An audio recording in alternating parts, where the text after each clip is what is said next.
ভাই প্রতিটা পিস পুরো ক্রাঞ্চি ভাব আসছে, এইটুকুনি দেখে না তাহলে বুঝতে পারবে। এই যে হচ্ছে কি ভাই, কিছুটা এরকম মাংসর পিস দিয়ে, এই যে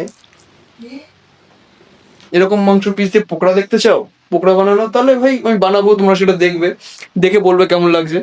আমাদের মশলা রেডি হয়ে গেছে, সেটা আমি দেখাবো। এই যে সব রকম দিয়েছি, এটাকে দিয়ে মাখাবো জাস্ট। এই যে দেখাচ্ছি ভাই, এখানে জল টল কিচ্ছু দেবে না, মাংসর পকোড়াটা যে হবে না ভাই বলার মতন অসাধারণ। আগের দিন বানিয়েছিলাম, ওটার ভিডিও বানিয়েছিলাম, ওটার ব্লগটা আমি ছাড়বো, কারণ ছাড়তে পারিনি, কিছু প্রবলেমের জন্য আমি ছাড়তে পারিনি। আজকের এটা দেখে না, এইটুকুনি দেখে না তাহলে বুঝতে পারবে। এই যে রেডি হয়ে গেছে। এই যে ভাই প্রতিটা পিস পুরো ক্রাঞ্চি ভাব আসছে, আওয়াজটা অসাধারণ। এই যে এইদিকে হচ্ছে সস লেগে খাবে, আরো টেস্ট হবে।